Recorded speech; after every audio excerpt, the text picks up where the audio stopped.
Bien, il est 11 heures, on va commencer. Donc bonjour, je me présente Samuel Rieland, je travaille à Atlan-Bois, qui est l'association de la filière forêt-bois en Pays de la Loire, interprofession régionale. Je vais vous présenter rapidement l'objectif de la matinée, mais d'abord présenter le... Oui, merci pour la diapo. Donc je ne vais pas revenir forcément sur le concept Energy Sprong parce que beaucoup d'entre nous ont déjà eu beaucoup de présentations sur ce sujet.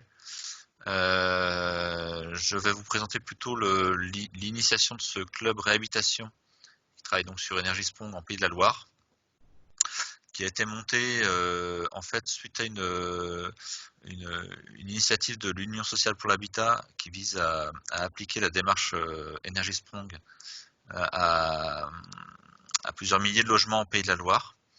Devant l'ampleur du projet, nos trois associations, donc Nova Build, qui est le cluster de l'éco-construction en Pays de la Loire, Atlansun, qui est l'association interprofessionnelle du solaire, de l'énergie solaire en Pays de la Loire, et Atlan-Bois, ont décidé de se réunir pour créer en fait un lieu d'échange pour préparer les entreprises régionales et notamment les PME à l'arrivée de ce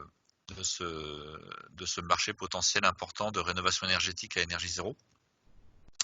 Donc le but c'est de faire monter en compétences en parallèle de faire monter en compétences les acteurs professionnels et en parallèle de la création d'une centrale d'achat par les bailleurs sociaux de l'Union sociale pour l'habitat des Pays de la Loire. Donc aujourd'hui, on a à peu près une petite actualité sur alors j'accepte les gens qui viennent, mais peut-être que quelqu'un d'autre le fait. Bah non, vous pouvez le... Oui, on le fait Oui, oui, également. c'est bon. D'accord, excusez-moi. Donc on a une douzaine de bailleurs qui se sont réunis pour créer une centrale d'achat qui ont un potentiel de l'ordre de 10 à 12 000 logements qui seraient adaptés à des rénovations dans le cahier des charges Énergie Sprong. Il y en aurait une première vague de 1800 logements qui serait lancée. Alors, on avait des annonces pour que ça soit lancé en mai-juin, mais vous comprenez bien que peut-être ça sera un tout petit peu décalé à l'été. Voilà. Donc, on aura des précisions courant mai sur le lancement de cette consultation, qui comprendrait 4 ou 5 lots sur la région Pays de Loire et peut-être limitrophe avec la Bretagne qui est à l'étude. Voilà, et donc nous avons travaillé aujourd'hui pour participer à ce club réhabilitation. Les conditions sont, pour les Pays de la Loire, en tout cas pour ce qu'on a initié en Pays de la Loire, c'est d'être adhérent d'un des trois clusters ou associations. Et puis, on demandait la signature d'un engagement, un peu symbolique, mais pour qu'il y ait une charte de bonne pratique, pour pouvoir utiliser les outils, notamment la plateforme de travail sur lesquels sont les comptes rendus, les exposés, des ressources sur Energy Sprong et sur la réhabilitation Pays de Loire. Nous avons déjà eu plusieurs réunions physiques. Donc l'an dernier, en mai, juillet, plutôt des réunions d'information sur Energy Sprong, sur le projet de l'Union sociale pour l'habitat, et puis qui a abouti à la création de ce club qui est club réhabilitation Energy Sprong. Alors on l'appelait réhabilitation avant tout parce qu'on se dit que peut-être ça peut être l'occasion pour les acteurs des Pays de la Loire de travailler aussi sur d'autres sujets liés à la réhabilitation. Pas seulement le projet Energy Sprong de l'USH. Pour l'instant, c'est ce projet qui occupe à 100% le club réhabilitation, mais peut-être qu'un jour on travaillera sur la maison individuelle ou sur d'autres sujets, les bâtiments publics, la surélévation, je ne sais quoi. Alors nous avons déjà travaillé sur le montage de groupement en octobre, sur les conditions de réussite d'une démarche Energy Sprong en Pays de Loire en décembre. Nous avons réuni 2 ateliers en février qui étaient comment répondre à un marché public global de performance et un retour d'expérience sur comment atteindre les objectifs de performance. Donc aujourd'hui, il s'agira de parler de standardisation, d'industrialisation de la construction et de la réhabilitation plus particulièrement. avec donc Dominique Renard-Brazy, donc d'Afleia, qui se présentera un peu plus en détail tout à l'heure, et Pascal Chazal de Patch Conseil. Donc, ce seront nos intervenants de cette matinée. Et j'évoque juste les futures thématiques. Donc la deuxième partie de cet atelier sur l'industrialisation, la standardisation, la préfabrication aura lieu le 29 avril, vous avez sans doute eu l'information, à 14 h. Et puis vous pouvez d'ores et déjà noter que le 13 mai, nous aurons une réunion, alors sans doute virtuelle encore une fois, étant donné les circonstances, sur l'exploitation maintenance. Donc voilà pour les informations générales. Et nous espérons pouvoir faire une rencontre avant le lancement de la consultation régionale. Nous espérons pouvoir faire une rencontre de synthèse globale de nos ateliers, en parlant de garantie de performance, d'outils numériques, et puis un peu plus largement des différents sujets qui ont été abordés. Donc peut-être en juin si on peut se réunir. Voilà, donc j'ai déjà été un petit peu long. Je vais laisser la parole à Dominique, il me semble. Je vous laisse lancer votre... Donc merci à tous. Et donc je gérerai les questions que vous pouvez poser par chat. Au fur et à mesure, je les poserai à nos intervenants. Merci. Donc effectivement, avec Pascal, on va vous présenter sur la standardisation et l'industrialisation, en fait des notions et des illustrations pour alimenter vos réflexions sur le sujet. Alors, pour me présenter rapidement, moi je suis un ingénieur avec un double parcours. J'ai fait une partie dans l'industrie automobile chez Renault et puis une partie dans la construction chez Nexity et Geoxia, et je suis vraiment passionnée par l'industrialisation de la construction et j'ai rejoint d'ailleurs le secteur de la construction pour participer à cette transformation. Donc je mène actuellement un projet entrepreneurial à Fleia pour réduire les déchets dans la construction et en complément j'ai des missions de consulting sur les sujets d'industrialisation et de digitalisation. Et je suis d'ailleurs impliquée dans le projet Energy Sprong, puisque j'ai animé avec Pascal des séances de formation aux fondamentaux du Lean Management.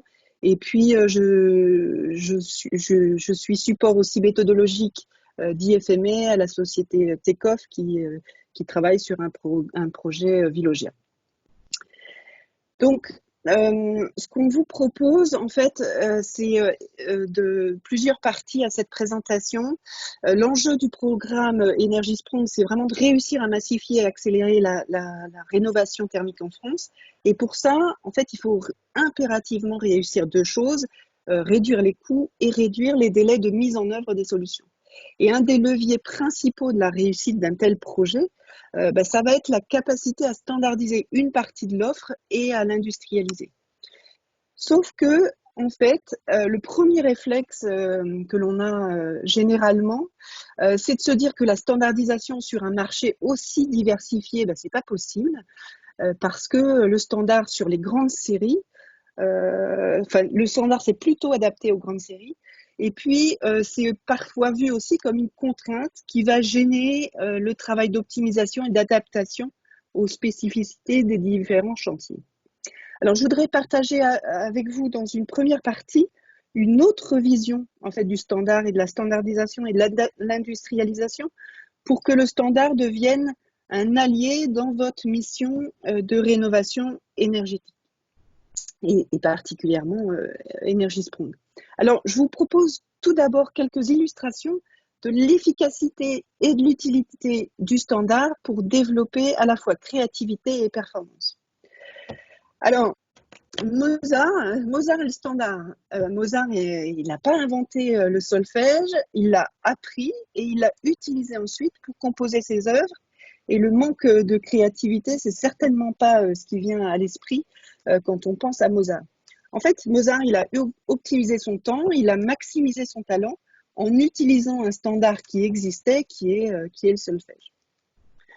Le deuxième exemple, au service du standard, au service de la créativité, c'est les briques Lego.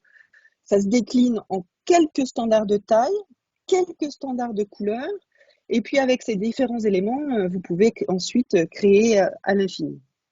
Alors, plus proche du bâtiment, on nous a partagé récemment cet exemple qui est fabuleux.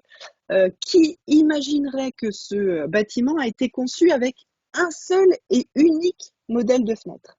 Donc là, c'est vraiment l'utilisation du standard et c'est extrêmement créatif. Alors, on a vu des exemples là plutôt produits et je voulais partager avec vous un exemple de standardisation maintenant processus. Alors, en haut, vous aurez un passage au stand en Formule 1 en 81 et en bas, le même en 2019. Je vous laisse regarder.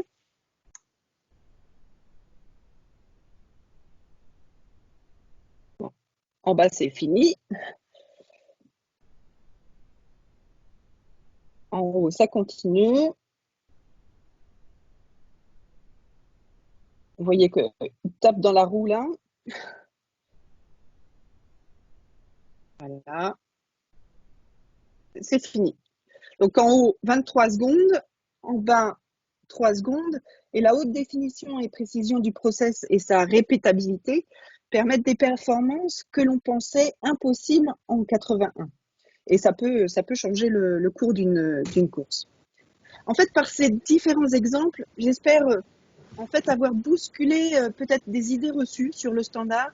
Le standard, c'est pas une norme ou une procédure qui indique ce qu'il faut faire dans une situation donnée. Il faut le voir comme un point d'ancrage qui permet de sécuriser la satisfaction du client et de continuer à progresser. En fait, le standard, il nous dit ce dont nous avons besoin pour faire le travail correctement dès la première fois. Il est là pour faire gagner de l'argent et du temps parce qu'il va nous permettre en fait de mettre notre intelligence au bon endroit et sur les bons sujets. Si ce n'est pas le cas d'ailleurs, il faut changer de standard. Et le standard n'est pas figé, il est dynamique, il faut le voir comme un synonyme d'agilité et de performance. Chaque progrès peut faire évoluer le standard. Et si on reprend par exemple l'exemple du solfège qui a été inventé au XIe siècle pour faciliter l'enseignement du chant aux moines, il a su évoluer jusqu'à même intégrer récemment les quarts de ton des musiques du monde entier. Alors ces exemples-là, je vous propose en fait de les utiliser pour aller au-delà et aider à travers cette modélisation de la standardisation à travailler le sujet de la standardisation dans vos offres.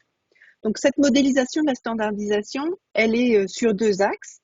L'axe horizontal, vous avez représente le niveau de standardisation ou de personnalisation du produit.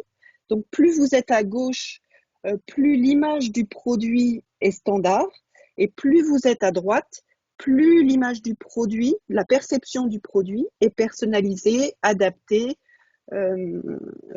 sur mesure. Donc ça, c'est l'axe horizontal, c'est le produit. Et puis en vertical, vous avez justement ce qu'on vient de voir dans le dernier exemple, le processus, les opérations. Donc vous avez un processus standardisé en haut qui est potentiellement d'ailleurs automatisable une fois qu'il est standardisé. Et puis en bas, vous avez un processus, des opérations qui sont adaptées, on pense plutôt à l'artisanat. Donc ça forme 4 cadrans. Le premier, c'est le produit standard grande consommation, c'est-à-dire un produit standard avec des opérations, un processus très standardisé. C'est les produits de grande consommation. J'ai pris l'exemple du stylo Bic. Et puis à l'inverse, quand vous avez une image du produit très personnalisée et puis un processus très personnalisé, vous êtes dans la personnalisation pure. Là, j'ai pris l'exemple d'une commode, mais ça pourrait être l'exemple de la maison d'architecte. Et puis, vous avez dans ce cadran-là, c'est-à-dire un produit qui a une image standardisée, mais dont les processus, les opérations sont finalement personnalisés. Vous êtes dans l'artisanat, ce qu'on appelle l'artisanat à grande échelle, et l'exemple typiquement que l'on peut trouver, c'est la baguette dans cet exemple. En construction, j'avais pensé peut-être à ce que les pavillonneurs peuvent proposer, pouvaient proposer il y a quelque temps, puisque maintenant ils ont un peu évolué dans leur métier. Et puis le cadran le plus intéressant, en fait, Et c'est là qu'évolue toute l'industrie moderne. C'est le cadran 2, où vous avez une image de produit qui est personnalisée, personnalisable, adaptable. Et là, en fait, vous avez des opérations qui sont relativement standardisées. Et c'est ce qu'on appelle la personnalisation de masse. Et c'est vraiment, en fait, toute la recherche de l'industrie moderne, c'est comment allier, en fait, standardisation avec standardisation des opérations, qui sont synonymes d'économie, avec une image de produit adaptable, customisable et personnalisable. Donc les voitures, typiquement, hein, on voit se développer des configurateurs. J'ai mis même un exemple de M&M's que vous pouvez customiser avec vos prénoms. Donc rien n'échappe en fait à cette tendance moderne de l'industrie. Et ce qu'on voulait partager avec vous, c'est que c'est vraiment cet enjeu-là de la standardisation de masse qui va être stratégique pour le projet Energy Sprong. C'est comment trouver le bon compromis entre personnalisation et performance. Et c'est ce que va développer en fait Pascal dans quelques instants pour le secteur de la construction et de la rénovation. Voilà. J'ai fini pour ma partie. Je passe le relais à Pascal.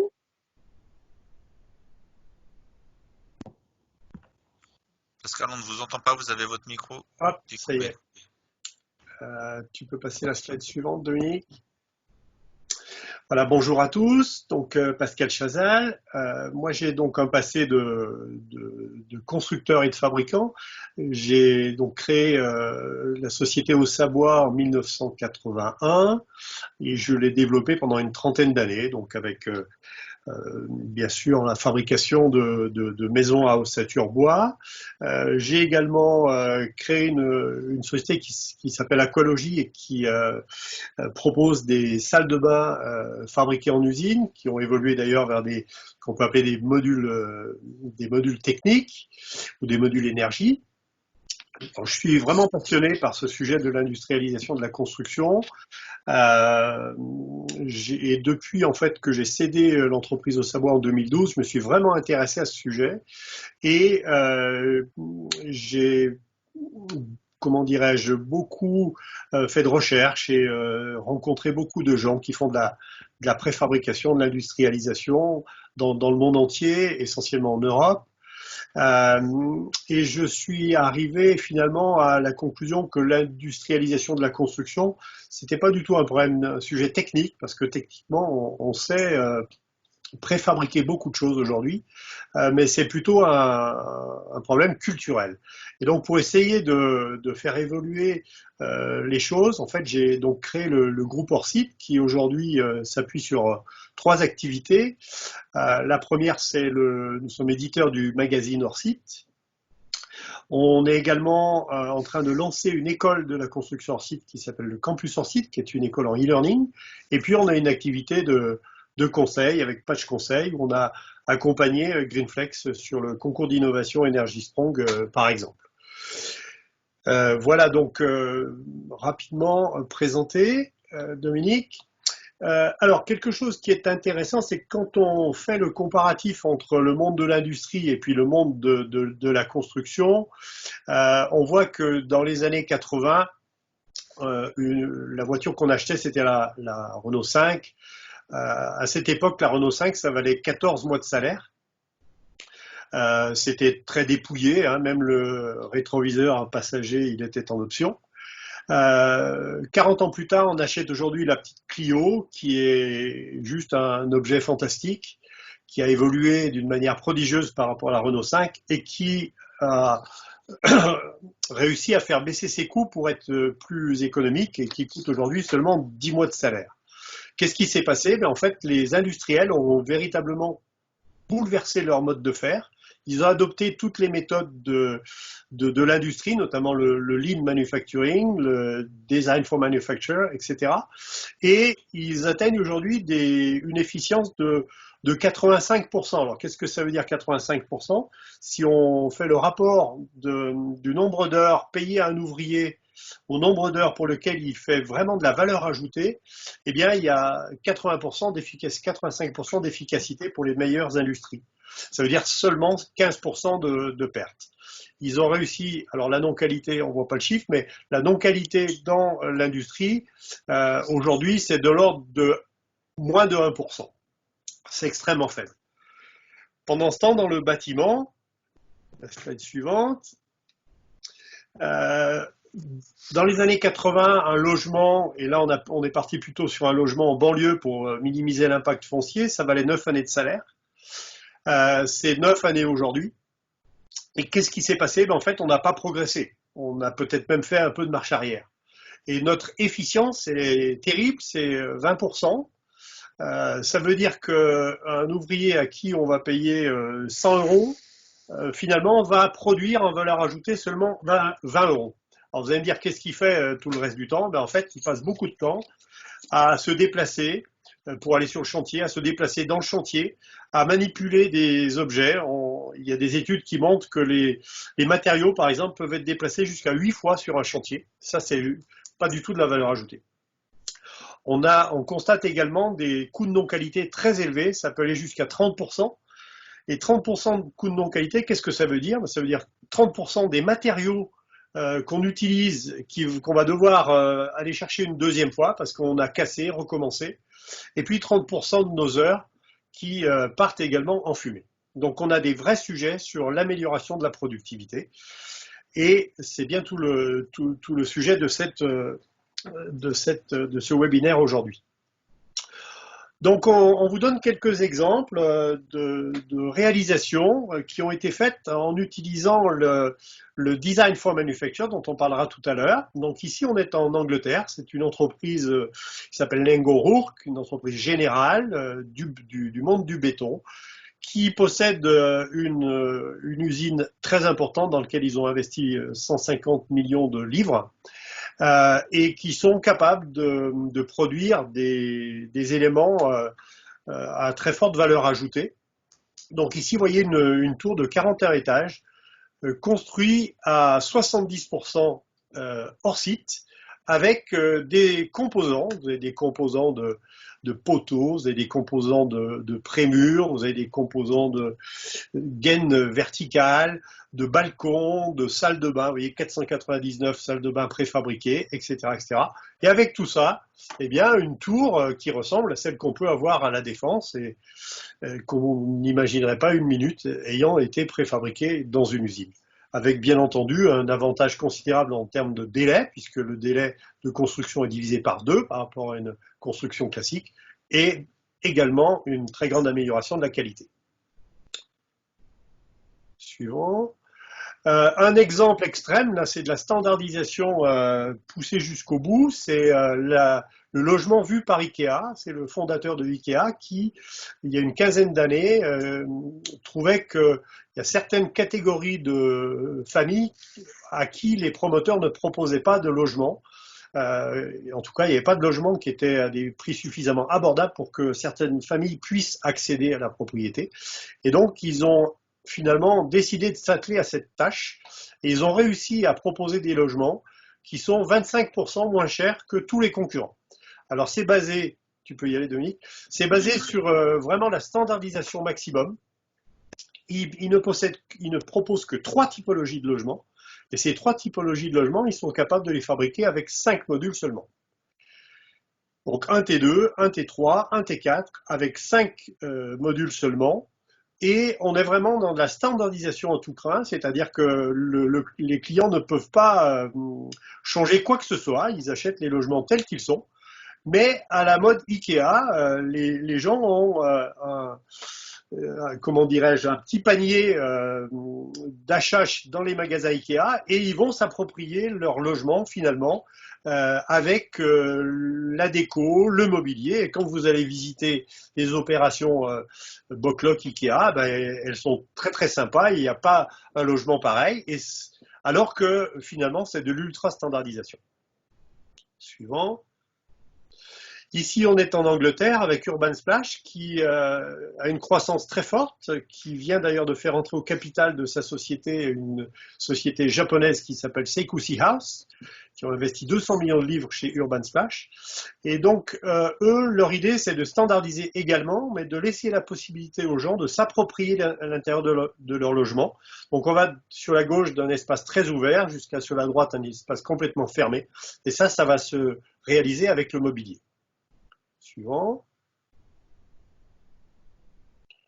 Ici, on est chez un bailleur social qui s'appelle Swan House, qui est devenu entreprise générale, contractant général il y a une vingtaine d'années et qui a investi il y a 3 ans maintenant dans sa propre usine pour produire lui-même ses logements à base de construction modulaire en bois, et ils ont développé un configurateur qui leur permet d'aller dialoguer avec les élus, le voisinage pour proposer des opérations immobilières adaptées à leur environnement tout en étant basées sur des standards. Suivant. Voilà, ici on voit dans l'usine et les logements, donc ils font de la maison individuelle et du petit collectif, et ils ont même développé avec Androvo, architecte londonien, un guide à destination de l'ensemble des architectes de conception des opérations Swan House. Suivant. Un cas très intéressant qui est encore une fois en Angleterre. Le gouvernement anglais avait besoin de reconstruire la plupart des écoles en Angleterre qui étaient vétustes, qui étaient surtout plus adaptées aux nouveaux usages. Et donc, ils ont commencé à lancer des accords cadres pour le faire en construction traditionnelle. Et puis, en fait, ils n'arrivaient pas du tout à atteindre les objectifs en termes de coût, en termes de qualité et de délai. Et donc, ils ont décidé de s'orienter très fortement vers la construction hors site modulaire. Et ils ont fait un travail tout à fait remarquable. Ils en sont aujourd'hui au 5e accord cadre. Le dernier en date, c'est 3 milliards de livres pour faire des écoles modulaires hors site. Et vous allez voir, le travail qu'ils ont accompli est très intéressant. En fait, ils se sont vraiment posé la question de qu'est-ce que c'est finalement que le meilleur bâtiment pour faire le meilleur enseignement aujourd'hui et puis dans 10 ans. Et ils se sont intéressés aux usages. Ils ont fait un gros travail avec les enfants, les enseignants, les parents d'élèves, les associations, etc. pour réinventer quelque part les écoles. Ils ont fait une grosse analyse sur les datas de tout ce qui a été construit comme école et ils en ont tiré des enseignements pour mettre au point finalement des composants, ce qu'ils appellent des clusters interconnectables, qui vont pouvoir être fabriqués industriellement de manière efficace. Le suivant. Et en fait, bien sûr, ces clusters interconnectables doivent pouvoir s'adapter à tous les cas de figure. Donc, vous voyez, on a le petit schéma en haut à droite qui montre qu'on est bien dans de la configuration personnalisable, des produits personnalisables et processus personnalisables. Ils ont fait un gros travail avec les industriels pour mettre au point finalement les modules avec lesquels ils sont capables de produire ces clusters. Et le résultat, la suivante, eh bien voilà par exemple un collège pour 500 élèves qui a été construit en 18 semaines sur le chantier. Je n'ai pas dit 18 mois, j'ai bien dit 18 semaines, avec une qualité absolument incroyable, notamment sur l'enseignement qu'on peut réaliser à l'intérieur. Peut-être qu'en termes d'architecture, c'est pas extraordinaire, mais en tout cas, l'enseignement qu'on peut réaliser dans ces écoles, il est tout à fait prodigieux. Et la moyenne des coûts auxquels ils sont arrivés aujourd'hui, c'est 10% inférieur au coût de construction classique, sans tenir compte de l'avantage délai. Et leur objectif, c'est d'aller jusqu'à 30% d'amélioration par rapport au système classique. Suivant. Et pour cela, ils sont en train de travailler tous ensemble. Ils ont mis au point des groupements de travail avec des organismes de recherche, avec les industriels, avec l'éducation nationale.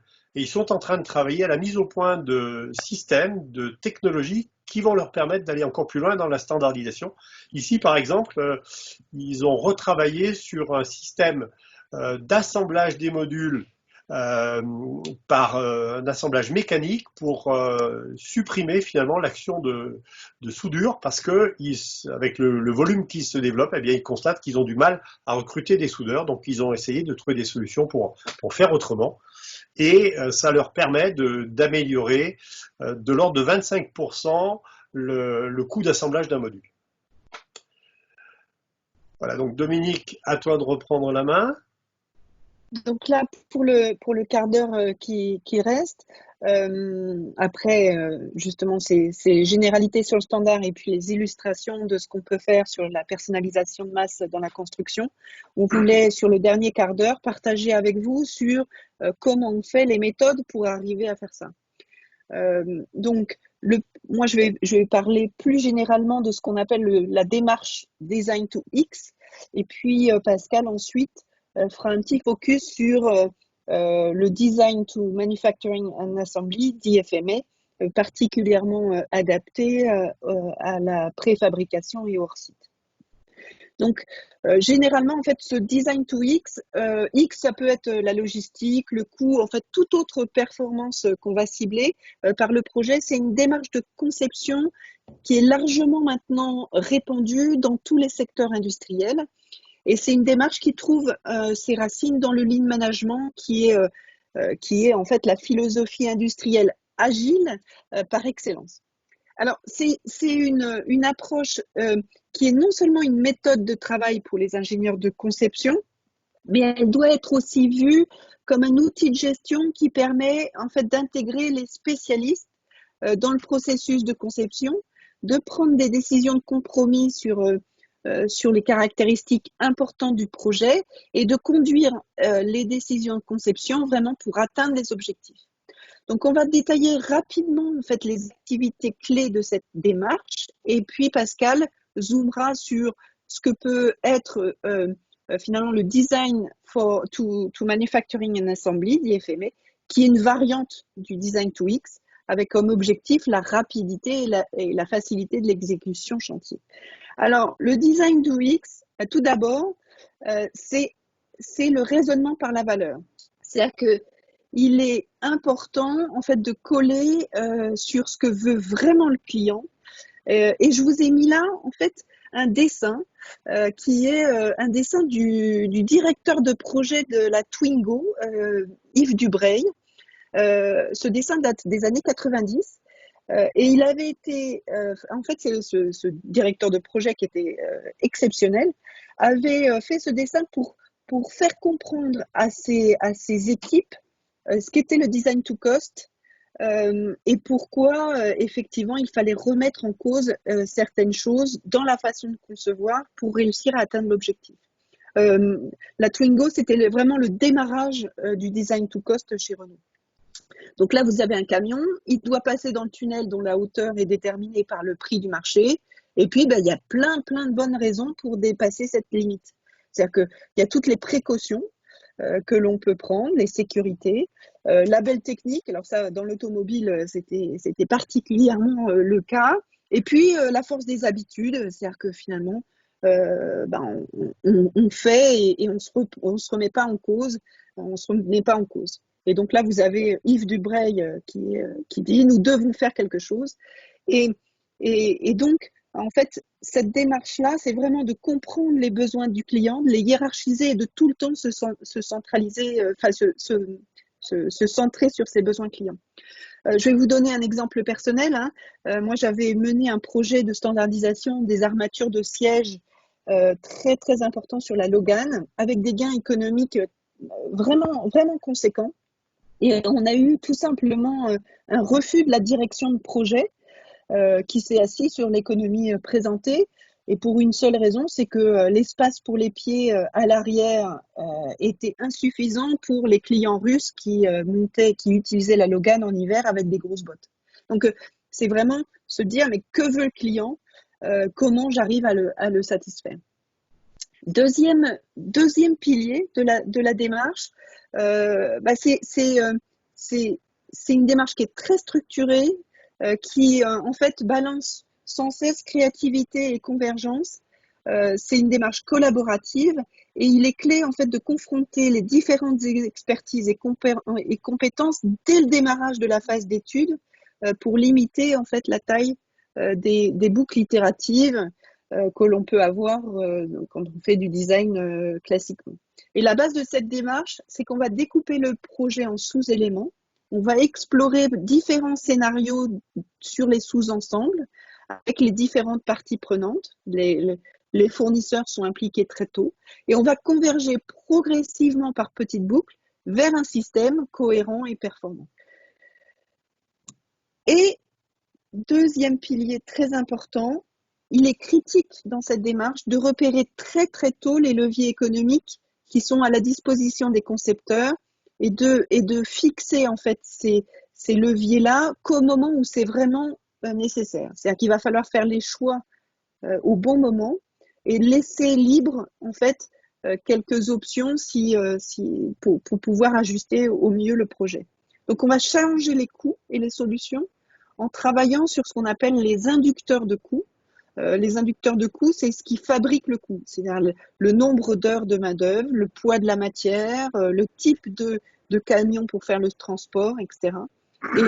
Et si je vous donne encore un exemple de la Logan, le design en fait a été défini par les presses qui étaient à disposition de notre usine roumaine, et ce qui fait que les premières Logan avaient un haillon assez carré, mais c'était effectivement limité par les types de presse qu'on avait à disposition, et ça a permis de tenir l'objectif économique. Ça a été un arbitrage projet très fort. Et puis dernier volet en fait de la démarche générale du Design to X, en support, il y a une boîte à outils d'outils qui sont disponibles et éprouvés pour aider à prendre les bonnes décisions, pour gérer les risques, pour rendre efficace le pilotage des plans d'action. Là aussi, c'est des standards. On parlait de standards produits et opérations. Là, c'est des standards vraiment d'outils. Et en fait, pourquoi ces outils standards ont été utilisés par Toyota en l'occurrence? C'est parce qu'il ne faut pas gâcher son temps qui est précieux à réinventer des choses qui marchent. Donc, ce qu'on vous propose, donc là, c'était vraiment très rapidement brosser ce qu'est le Design to X dans ses généralités. Et ce qu'on vous propose maintenant, c'est de faire un focus avec Pascal sur le DFMA et de montrer quelles applications et quelles illustrations ça peut faire. Donc, à toi, Pascal.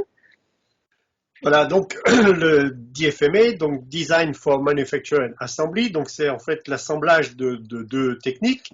Design for Manufacture, donc concevoir pour fabriquer, et Design for Assembly, concevoir pour assembler.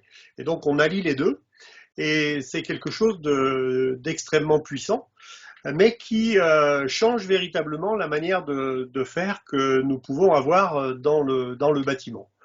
En fait, on va dire si on fait la différence des méthodes dans le bâtiment et dans l'industrie, on va constater que dans le bâtiment, on a d'abord des organisations qui sont segmentées en silos, un petit peu chacun pour soi, alors que dans l'industrie, on a vraiment des organisations collaboratives et tous les services et l'ensemble des acteurs qui vont réaliser un nouveau produit vont travailler ensemble. Vraiment de manière concurrente pour faire le meilleur produit. La deuxième chose, c'est que dans le bâtiment, on a tendance à réinventer l'eau chaude un peu tous les matins, alors que dans l'industrie, on a compris ce que voulait dire ce mot standard, que finalement, quand on avait fait quelque chose qui marchait bien, pourquoi pas le réutiliser, et on allait gagner à chaque fois qu'on allait réussir à le faire. Donc la suivante. Donc voilà. Le DFMA, donc la petite phrase de Einstein là, qui est intéressante, le génie c'est de rendre simple ce qui est complexe, et en fait c'est vraiment ça l'objectif du DFMA, c'est en fait l'analyse fonctionnelle d'un produit qu'on va vouloir réaliser, avec des composants de type A qui sont vraiment indispensables au produit et qu'on ne peut pas éliminer, et puis des composants de type B qui peut-être vont pouvoir être éliminés. Et en fait, le travail que l'on va faire, c'est bien sûr, dans un objectif de réduire les coûts et d'améliorer la qualité, c'est chercher à réduire le nombre de pièces et par de la même, réduire également le nombre d'heures de production. Slide suivante. Voilà deux exemples. Un exemple sur un produit qui est un moteur électrique. Vous voyez sur la gauche, on part d'un truc assez complexe avec 47 composants et des temps de production de 0h22. Et puis, celui à côté, après un travail autour du DFMA, on arrive à seulement 12 composants et un temps de production largement réduit de 0,12 heures. Hein.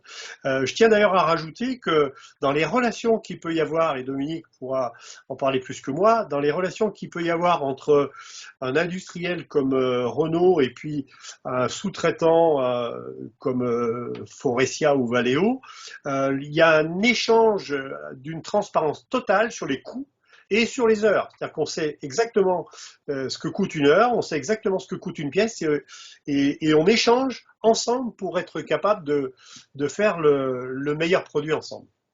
Deuxième exemple sur la droite. Oui. Je fais juste effectivement juste une petite aparté. Effectivement, on travaille sur les inducteurs de coûts. Pas sur les prix. Les prix, c'est effectivement un sujet, mais quand on fait ce travail-là, on travaille sur les coûts et sur les inducteurs de coûts. Donc le temps de production, le nombre de le coût matière, etc.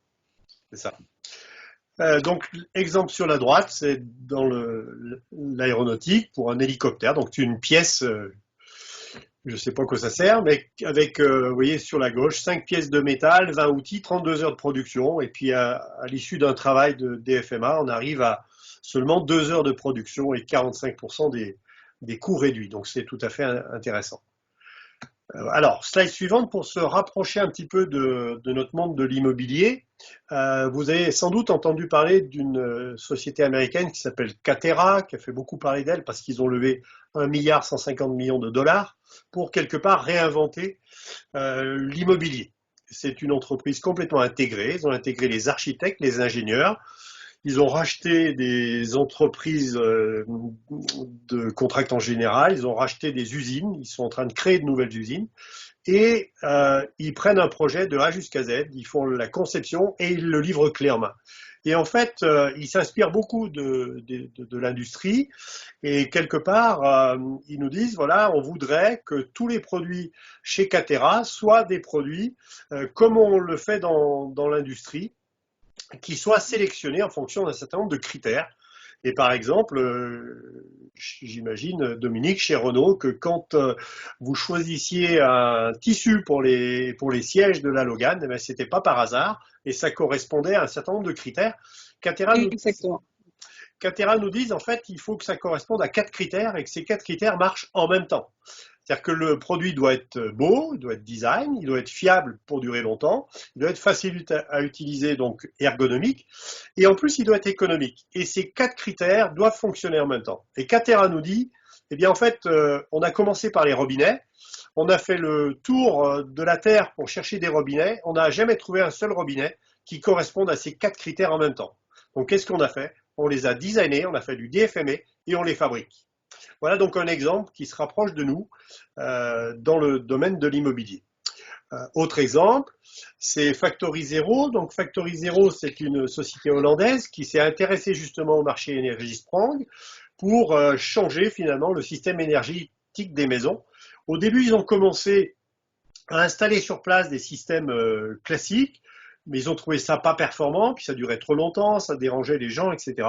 Donc ils ont réfléchi à est-ce qu'on pourrait pas mettre finalement tous ces trucs techniques dans une boîte et puis livrer cette boîte et la raccorder. Et c'est ce qu'ils ont réussi à faire en travaillant sur la réduction des coûts et sur la facilité de maintenance. Slide suivante. Il vous reste 2-3 minutes, hein, mais je pense que c'est bon. Mais alors on est bon, il reste 2 diapos. Merci à tous. Voilà, donc ici sur la gauche, eh ben, finalement toutes les pièces qu'on assemble d'habitude sur le chantier pour notre système énergétique, et puis finalement Factory Zero a réussi à mettre ça dans un seul module. Vous voyez ici un module qui descend par la toiture, il y a des modules qui se posent contre le bâtiment, mais on voit bien qu'on peut atteindre une très très grande efficacité quand on raisonne de cette manière-là. Slide suivante. Ici, on est chez RC Panel. C'est toujours un entrepreneur qui travaille pour Energiesprong aux Pays-Bas, qui a mis au point un système de panneaux de façade qui vont être utilisables aussi bien sur des maisons que sur des façades d'immeubles. Vous voyez, j'aime beaucoup la façade de l'immeuble. C'est un immeuble, je crois, d'une dizaine d'étages et ils vont poser le pignon dans la journée. Vous voyez, ils ont des petites astuces comme changer le sens de la brique au niveau des joints pour faire disparaître le joint. On le fait apparaître pour le faire disparaître et c'est extrêmement efficace. Voilà, donc je suis au bout, ce qui va nous laisser nos 15 minutes de questions. Merci beaucoup pour vos interventions. Je rappelle aux participants qu'ils peuvent poser leurs questions par le chat. J'en ai déjà eu plusieurs. Je voudrais d'abord poser, est-ce que vous pouvez synthétiser peut-être en reprécisant les termes, c'est-à-dire redéfinir peut-être simplement le concept de préfabrication, standardisation et industrialisation. Est-ce que vous pouvez les différencier, les préciser, s'il vous plaît? Oui. Alors, on peut tout à fait préfabriquer sans finalement chercher à standardiser et chercher à industrialiser. Et on fait ça très couramment quand on fait par exemple de la construction à ossature bois, c'est souvent ce qu'on fait, on préfabrique, mais on n'a pas cette recherche de standardisation et d'industrialisation. En général, qu'est-ce qui se passe? On arrive à améliorer le délai de la construction, on arrive également à améliorer la qualité, mais ce qu'on n'arrive pas à améliorer, c'est le prix. Donc l'industrialisation n'est possible que si on comprend bien la notion de standardisation. Et c'est cette notion de standardisation couplée à l'industrialisation qu'on va mettre en place derrière qui va nous permettre d'améliorer le prix. Ouais. Dominique, tu es d'accord avec ça? Oui, effectivement. En fait, la standardisation est au service de l'industrialisation. L'industrialisation, c'est comment je sécurise une performance reproductible à mon client et sécurisée à mon client. Et en fait, pour faire ça, on va s'appuyer sur la standardisation qui est vraiment le moyen, le levier pour réussir ça. Voilà. D'accord. Plus précisément, on a une question là, je ne les prends pas forcément dans l'ordre, mais par rapport au sujet. Entre le 2D ou le 3D, à votre avis, là je pense que c'est quelqu'un qui pense notamment aux panneaux ossature bois. Est-ce que l'une des deux approches s'impose dans le domaine de la standardisation, de la préfabrication? Là, on parle de réhabilitation. Donc le 3D, j'imagine qu'on parle de 3D volumétrique, c'est-à-dire des blocs volumétriques. Des modules, ouais. Des modules. Donc c'est plutôt pas adapté à la réhabilitation. Hein. Ça peut être, on peut créer des extensions, des surélévations. Là, ça peut être intéressant. Mais à mon avis, c'est pas trop adapté à la préfabrication, sauf pour ce qui concerne justement des modules énergie. Dans la réhabilitation type Energiesprong, on va plutôt travailler sur du 2D, des façades qu'on va venir rapporter en mur, en toiture. Là, si on veut parler juste une seconde du 3D volumétrique, le 3D volumétrique se développe beaucoup aujourd'hui, plutôt sur de la construction neuve. Pourquoi? Parce que c'est ce qui va permettre de faire un maximum de transfert d'heures du chantier vers l'usine. C'est ce qui on va réussir à faire jusqu'à 60-70% d'heures dans l'usine et du coup beaucoup moins sur le chantier. Donc ça nous permet de travailler dans de meilleures conditions, de mettre des outils de production qu'on ne peut pas mettre sur le chantier et de réduire considérablement les nuisances sur le chantier. C'est pour ça que la 3D volumétrique se développe beaucoup aujourd'hui, mais pas trop adaptée à la réhabilitation. Oui, comme le dit Pascal, en fait, tout dépend des objectifs qu'on cherche. En fait, effectivement, dans le module 3D, le sujet de la logistique après est très important. Donc, tout dépend des objectifs qu'on cherche et justement de la construction des coûts que l'on a, en fait. D'accord. Si on en vient effectivement, la question m'a été précisée, il s'agissait d'une question sur la construction neuve. Mais effectivement, si on en vient à la réhabilitation, qui est le sujet quand même du club, quelles seraient selon vous les difficultés techniques majeures pour une standardisation des projets de rénovation énergétique? C'est une question qui est posée par une participante, notamment pour tenir compte de l'architecture existante. Plus largement, est-ce qu'il y a des typologies de bâtiments à réhabiliter, plutôt pour des raisons énergétiques, mais peut-être aussi pour d'autres raisons, qui se prêtent plus ou moins à une standardisation des solutions? Alors, j'ai une phrase en tête de Patrick Rubin, architecte, qui un jour lors d'une conférence disait: pour pouvoir réhabiliter un bâtiment, encore faut-il que ce bâtiment soit aimable. Et j'aime beaucoup l'expression. Il y a des bâtiments qui se prêtent bien à la réhabilitation, il y en a d'autres qui s'y prêtent beaucoup moins. Bien sûr, on doit avoir une grande attention aux bâtiments. Il y en a qui vont être assez simples, d'autres qui vont être beaucoup plus complexes. Ensuite, quand on a déterminé qu'un bâtiment était assez simple à réhabiliter, parce que par exemple il n'y a pas trop d'accidents partout, il n'y a pas trop de choses qui dépassent, eh bien ce qui peut être intéressant à standardiser, par exemple, ce sont peut-être les processus de comment est-ce que j'appréhende une opération immobilière, et comment est-ce que je vais pouvoir imaginer tout mon processus avec quelque part inscrire un processus dans une méthodologie standard, par exemple de méthodologie pour faire des relevés de cotes, peut-être avec un relevé par scan ou par photogrammétrie, puis comment je réussis à partir de ça, de ce nuage de points, à le basculer peut-être avec des automatismes dans un logiciel de dessin, etc., etc. Donc c'est quelque part, on peut réussir à, même si les bâtiments sont différents, on peut réussir à standardiser les processus et peut-être également standardiser les produits. Par exemple, on peut très bien imaginer qu'une façade va avoir des éléments invariants qui vont permettre qu'on va retrouver tout le temps, et puis des parties variables, comme par exemple la finition ou l'épaisseur, qui va nous permettre de nous adapter le plus possible aux différents cas de figure. Ouais. En fait, effectivement, sur la part, pour compléter ce que vient de dire Pascal sur la partie produit, en fait, la standardisation, on peut la voir sur 3 volets. Ça peut être une conception modulaire, donc on assemble des modules, ça c'est typiquement ce que Pascal a présenté sur les écoles, c'est-à-dire qu'on a des petits modules et on arrive à les assembler.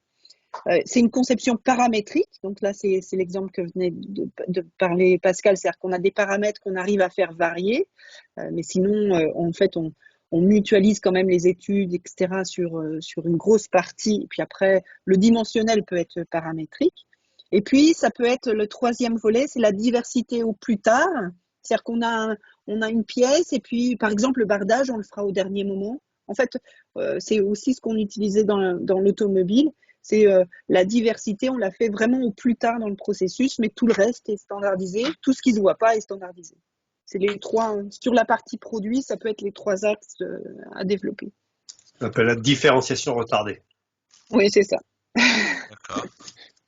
Si on vient plus peut-être sur des notions d'organisation de la filière, du coup, quels seraient un peu les enjeux, notamment que vous dites que la réhabilitation par des solutions standardisées dépendra surtout de standardisation des processus. Est-ce que quel impact vous voyez pour tous les métiers de la maîtrise d'œuvre, de la conception, les architectes, les bureaux d'études et les ingénieurs? Quelles évolutions pour leur métier? Alors, on en a parlé un peu avec Pascal, avec Estelle, etc. Le sujet de faire vraiment intervenir en amont conception les parties prenantes dans des démarches collaboratives, c'est vraiment clé pour réussir, pour la réussite. Et on a eu des débats récemment sur la loi MOP, etc. Enfin, les marchés publics. Il y a des questions aussi sur les marchés publics. Quels modes de dévolution sont adaptés, ce qui rejoint d'ailleurs cette question. Ben, ceux qui sont adaptés, c'est ceux justement qui vont permettre de travailler en collaboratif, comme les contrats de performance par exemple, comme les conceptions-réalisations. Mais vraiment, le gros changement, il est là, c'est de vraiment travailler en collaboratif, Dominique l'a dit tout à l'heure, qu'on veut faire une Logan avec l'usine qui est en Roumanie. C'est ce qui va nous permettre d'atteindre le bon niveau de prix. Et cette usine en Roumanie, elle possède une typologie de presse. Donc, on va concevoir notre voiture pour que le capot il passe dans cette presse. Et quelque part, nous, quand on est dans une démarche bâtiment, on va faire une conception sans forcément connaître l'outil qui est derrière. Et du coup, on ne va pas l'utiliser le mieux possible. Donc, le travail collaboratif, c'est très riche d'ailleurs, et on sait tous le faire, on l'a tous fait dans nos métiers du bâtiment. C'est on se met autour d'une table et on dit tiens, regarde, comment est-ce que toi tu ferais ça avec tes outils, etc. Et finalement, on va se rendre compte qu'on est capable de dépasser les limites qu'on se fixe habituellement. D'accord. On a différentes questions là qui reviennent plus peut-être sur votre. Merci pour ces réponses, qui reviennent plus sur vos présentations. Ouais. Des questions particulières. Vous parliez tout à l'heure d'écoles modulaires en Angleterre. Vous disiez qu'un gros travail avait été fait sur les usages pour en arriver à des solutions standardisées. Est-ce que vous pouvez donner des exemples des usages justement permis, facilités par ces types de conception? Oui, un exemple assez amusant, ils se sont par exemple rendus compte que le réfectoire était quelque chose de finalement très peu utilisé dans une école. Et ils ont finalement décidé d'utiliser la salle de sport comme étant réfectoire. Donc en fait, on a une cuisine qui donne dans la salle de sport, qui est fermée avec un rideau de fer. Et puis quand arrive l'heure du déjeuner, ils viennent déplier des tables et des chaises à roulettes, ça se déplie en 10 minutes, ils déploient le réfectoire dans la salle de sport et on ouvre le rideau et là on a des cuisiniers qui font vraiment la cuisine pour les enfants. Et donc, on a mutualisé les espaces, par exemple. D'accord. C'est très, très intéressant. Et puis, une autre question sur les investissements, notamment d'Urban Splash, Swan House, enfin, les différentes industries qui ont investi dans ce domaine. Quels sont les niveaux? Quel est le payback et comment sont-ils financés? Est-ce que vous avez des informations sur ce sujet? Alors en fait, ce qu'on voit, c'est qu'il y a des investissements qui sont en train d'arriver dans le monde de la construction hors site, des investissements lourds, qui viennent plutôt, d'ailleurs pas tellement du monde de l'immobilier et du bâtiment, qui viennent plutôt de la tech ou qui viennent plutôt de la finance. Donc il y a des chiffres très importants, je citais Catera tout à l'heure. Mais il y a plusieurs usines qui sont en cours de développement, beaucoup en Angleterre, en Scandinavie, etc., où on voit des investissements de l'ordre de 100 millions, par exemple, d'euros, et qui arrivent avec le monde de la finance ou le monde de la tech. Donc ça, ce sont des gens qui font le pari du développement de la construction hors site dans les années qui viennent. Il y a eu plusieurs rapports qui nous disent que ce marché va se développer d'une manière très très importante, notamment un rapport de McKinsey qui nous dit que la construction hors site devrait atteindre 130 milliards de dollars à horizon de 2030, ça veut dire dans 10 ans, alors qu'on est à moins de 10 milliards aujourd'hui. Donc, vous voyez, il y a des potentiels excessivement importants. De développement. Et on voit surtout de nouveaux modèles économiques arriver qui disruptent finalement le modèle traditionnel où on a une segmentation avec un maître d'ouvrage, une maîtrise d'œuvre, des entreprises, etc. On voit des entreprises intégrées comme Catera, mais on voit aussi des entreprises qui vont travailler en mode collaboratif et qui sont capables de faire des associations intelligentes, efficaces, finalement, pour travailler tous la main dans la main. Et ce qu'on voit aussi arriver de plus en plus, c'est une vision des opérations en coût global. C'est-à-dire qu'on a traditionnellement l'habitude de faire le comparatif entre des solutions traditionnelles et des solutions industrialisées ou préfabriquées. Et finalement, la première question qui est posée, c'est est-ce que ça coûte moins cher? Et quand on dit est-ce que ça coûte moins cher, on compare toujours à une chose qui est le coût construction.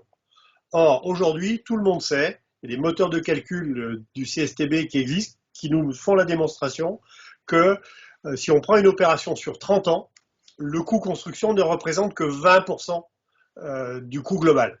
Et le système dans lequel on est nous pousse à construire le moins cher possible. Donc ça veut dire qu'on va tirer le coût de construction vers le bas. Le tirant vers le bas, on va tirer la qualité vers le bas, et donc on va hypothéquer l'avenir du bâtiment pendant toute son existence. Et on va payer pendant très longtemps en termes d'entretien, en termes d'usage, parce qu'on a tiré très très bas sur le coût de la construction. Et donc il y a des gens qui commencent à penser en coût global, et qui investissent plus au moment de la construction, parce qu'ils savent qu'ils vont gagner pendant toute la durée de vie du bâtiment. Bien sûr. Est-ce qu'on peut avoir des noms un peu d'acteurs européens ou français qui sont en cours d'industrialisation de solutions, particulièrement pour la rénovation? Alors on a cité les exemples aux Pays-Bas, de RC Panels ou le module énergétique. Oui. Est-ce qu'il y a des acteurs actuellement dont vous avez connaissance qui sont publics, hein, en France notamment? Il y a beaucoup d'acteurs. En France, il y a notamment tous les acteurs de la construction bois qui sont en train d'aller vers le marché de la réhabilitation. Clairement, ils sont tous capables de fabriquer des ossatures. Il faut qu'ils apprennent par contre à être plus efficaces, à améliorer les coûts. Et ça, c'est vraiment le travail de l'industrialisation, de la standardisation qui peut le permettre. On a aussi des acteurs comme Profil, par exemple, sur les systèmes de box énergie qui sont en train d'arriver. Et puis, on en voit effectivement se développer un peu partout dans le monde. Il y a des endroits où il y a des systèmes, par exemple pour les façades, qui se développent aussi autour de la structure métallique. C'est pas trop le cas en France, mais il y a beaucoup de pays où la structure métallique est en train de pas mal se développer. Et on voit aussi beaucoup de préfabricateurs arriver, notamment en Angleterre, ils commencent à être assez nombreux, et qui vont préfabriquer tous les systèmes de modules énergie, de gaines techniques préfabriqués, etc. D'accord.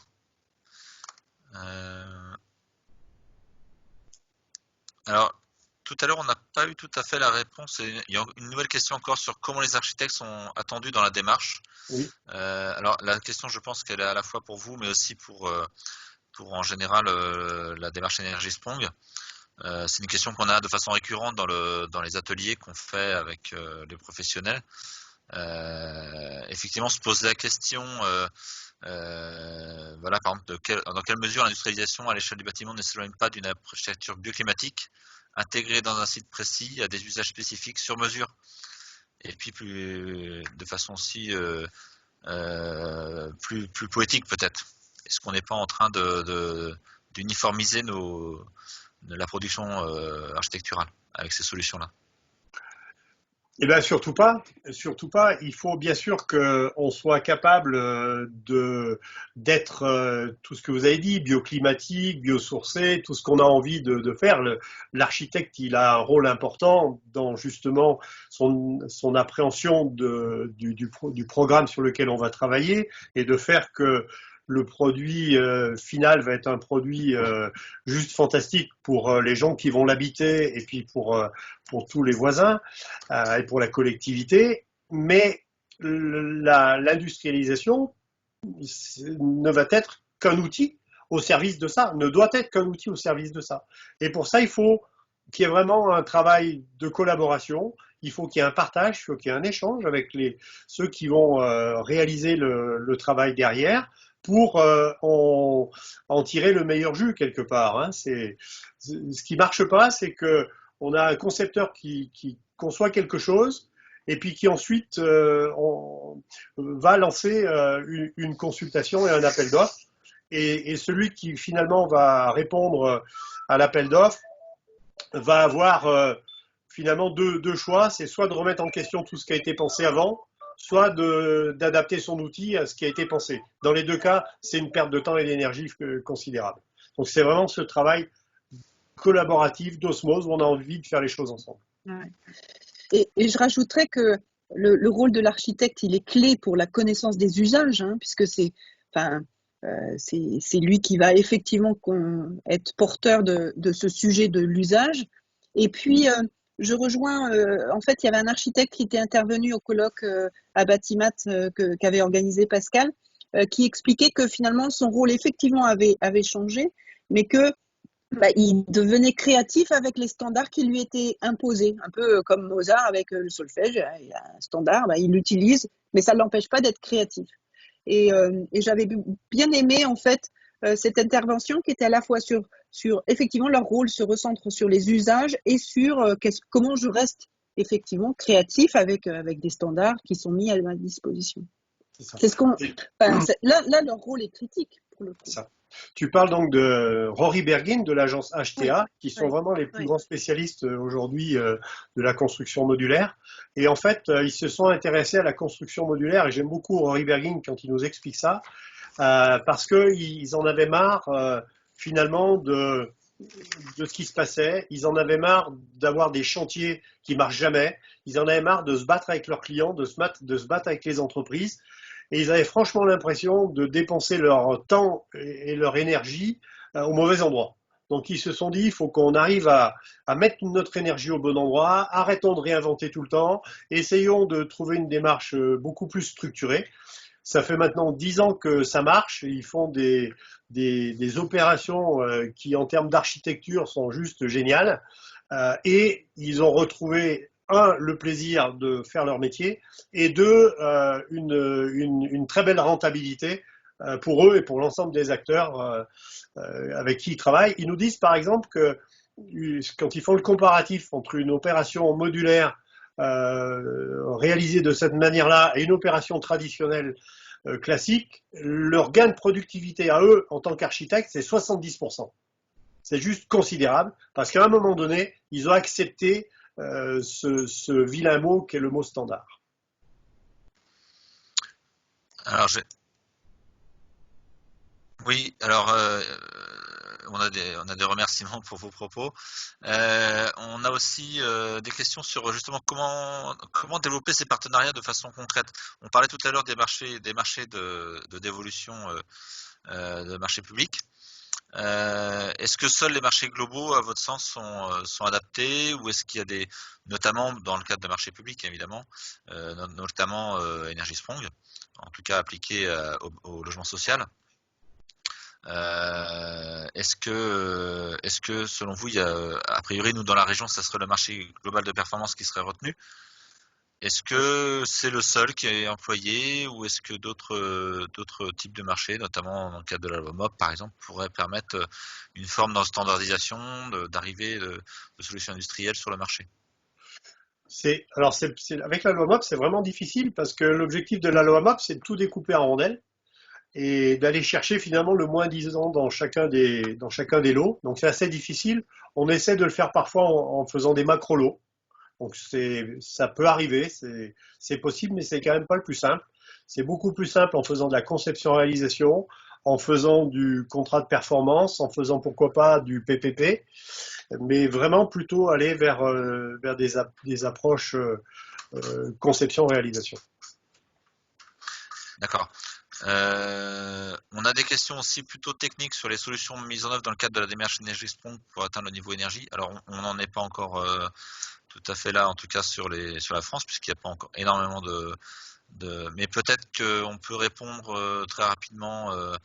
Je ne sais pas si Estelle souhaite s'exprimer sur ce sujet, ou est-ce qu'on en reparlera peut-être plus Enfin, il y a déjà plusieurs, dans le cadre de nos ateliers, plusieurs retours d'expérience qui ont été faits sur des solutions avec façade préfabriquée, toiture préfabriquée, module énergie voilà, industrialisé. On en a parlé un petit peu tout à l'heure dans votre présentation. Donc là, effectivement, on a présenté donc Factory Zero, qui a vraiment fait un gros travail de conception sur la partie équipement énergétique, et donc vraiment ils ont pris du recul sur quel était le besoin in fine, donc le besoin d'aller plus vite sur chantier, le besoin de réduire les coûts sur toute la partie de 30 ans de garantie de performance, et donc ils ont travaillé sur l'accès aux équipements depuis l'extérieur, ce qui permet de ne pas avoir le locataire qui soit présent pour réaliser les opérations de maintenance, donc ce qui réduit fortement les coûts d'intervention. Et ils ont travaillé sur ce module qui peut être industrialisé au niveau de sa fabrication. Donc là, il y a ce gros travail qui a été fait. Effectivement, on l'a vu aussi sur les façades. Et là, dans le cadre du concours d'innovation Énergie Sprong, on a établi plusieurs catégories, donc à la fois sur des bâtiments collectifs et sur des maisons individuelles, pour développer en France ce type de solutions qui sont vraiment adaptées à de la rénovation énergétique. Donc je vous invite à aller sur le site du concours d'innovation. Je vais vous mettre le lien dans la conversation pour pouvoir voilà, voir un peu ce qui a été proposé dans le cadre de ce concours d'innovation, dont la remise des prix du concours a été décalée du fait de la situation sanitaire actuelle et qui devrait avoir lieu début septembre, et vous allez tous recevoir une invitation sur le sujet. Donc vous pourrez venir découvrir les prototypes des entreprises qui ont participé à ce concours d'innovation. Et on lancera également une saison 2 du concours pour pouvoir continuer le développement de ces solutions standardisées, industrialisées et pour adapter pour la rénovation énergétique. Alors, il y avait encore beaucoup de questions. Je suis désolé, on n'a pas pu traiter toutes les questions, notamment des questions sur les matériaux biosourcés, sur la place des industriels actuels de producteurs de matériaux. Bon, on doit arrêter parce que ça devient long et on ne peut pas rester attentif trop longtemps derrière son ordinateur. Je précise, Estelle, on diffusera la présentation? Ça sera possible, Oui, Pascal, on va Estelle? diffuser le support de présentation. On va également mettre à disposition ce webinaire qui a été enregistré. Et on va voir pour faire un document avec les réponses aux différentes questions qui ont été posées et pour lesquelles on n'aurait pas eu le temps de répondre. Ouais, d'accord, il y avait des questions très précises, oui, qu'on n'a pas pu tout traiter. Je voulais aussi rappeler donc la prochaine date, le 29 avril à 14 heures, sur le thème plutôt de la préparation la préparation au chantier et la mise en œuvre. Donc, tu peux préciser, Estelle, peut-être les interventions Effectivement, qu'il y aura. donc là, vous avez vu comment on conçoit une solution qui est standardisée et qui est industrialisable. Et là, on va voir comment justement l'appliquer à un bâtiment existant. Donc, comment on va venir justement faire ces modélisations 3D de mon bâtiment existant, préfabriquer sur mesure par rapport à ce bâtiment-là mes solutions, et ensuite les mettre en œuvre, et comment également je prends en compte le locataire sur toutes ces phases-là, puisqu'on est sur site occupé. Et donc, comment j'intègre le locataire de ces bâtiments existants dans cette phase de rénovation du bâtiment. Bien, merci pour ces précisions. Donc, merci à tous pour votre attention. Merci pour les messages nombreux qui ont été mis, notamment de remerciements. Voilà, c'était un peu une première sur ce sujet de traiter ce sujet à distance. Voilà, et je vous souhaite une bonne continuation du confinement dans les meilleures dispositions possibles. J'espère que vous vous portez bien tous. Au plaisir. Au revoir. Au revoir à Merci à tous. tous, au revoir. Au revoir.